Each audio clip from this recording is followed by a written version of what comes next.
അങ്ങനെ ഒരു ഗുരുവായൂർ യാത്ര കോഴിക്കോട് നിന്നുള്ള ഫസ്റ്റ് യാത്രയാണ്. കോഴിക്കോട് നിന്ന് ഇപ്പം ഗുരുവായൂർ പോകാൻ ബസ് കയറിയിട്ടുണ്ട്, KSRTC ബസ്. ഇപ്പോൾ 3:10 3:20 ആകുമ്പോൾ എടുക്കാൻ പോകുന്നു.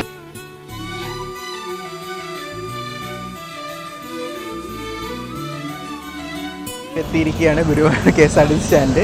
ഇനി കോഴിക്കോട് നിന്ന് ഇവിടെ വരാൻ 125 രൂപ ആയിട്ടുള്ളൂ കേട്ടോ. 125 റുപ്പീസ് ഉള്ളൂ. KSRTC ബസ്സിലാണ് വന്നത്.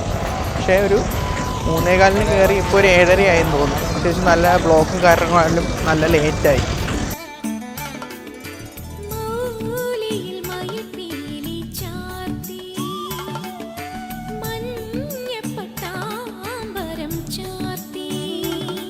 ഗുരുവായൂർ എത്തിയിരിക്കുകയാണ്. ഇനി രാവിലെ അമ്പലത്തിലോട്ട് പോവാണ്.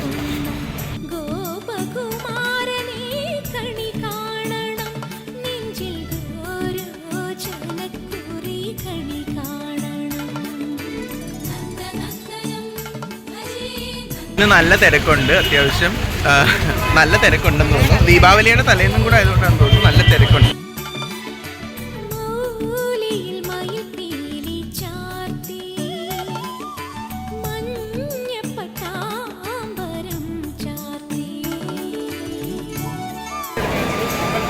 പടിഞ്ഞാറേ നടയിലാണ് ഇപ്പോൾ ഉള്ളത്. എവിടെ നോക്കിയാലും കല്യാണം, ഇപ്പോൾ ചെറുക്കനും കല്യാണ പെണ്ണുമാണ്. ഫോട്ടോസും കാര്യങ്ങളും മാത്രമേ ഉള്ളൂ. അവരുടെ ഫോട്ടോഷൂട്ട്, കല്യാണങ്ങളാണ്. ഗുരുവായൂർ വന്നിട്ട് ഞാൻ ഒരുപാട് കല്യാണം കാണുന്ന ഇപ്പോഴാണ്. ഈ ക്യൂ ആണ് ഗായ്സ്. ഈ ക്യൂവിന് ഒരു അന്ത്യമില്ല, പോയിക്കൊണ്ടേ ഇരിക്കുകയാണ്. ഇതാണ് ഗുരുവായൂർ അമ്പലക്കുളം.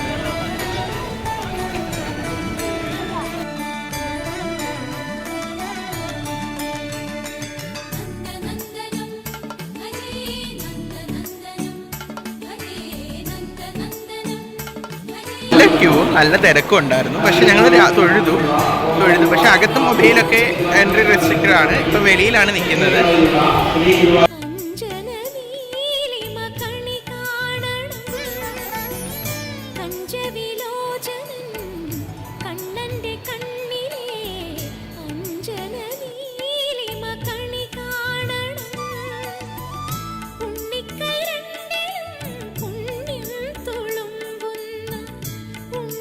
എന്നിട്ട് സെറ്റ് മുണ്ടും വാങ്ങിക്കാതെ അമ്മ പോയില്ലെന്നാണ് പറഞ്ഞത്. അങ്ങനെ സെറ്റ് മുണ്ടും നോക്കാൻ കയറിയിരിക്കുകയാണ്. നോക്കുന്ന പ്രയത്നത്തിൽ ഇപ്പോൾ രജിത ചേച്ചിയും ദേവും കൂടെ ജോയിൻ ആയിരിക്കുകയാണ്.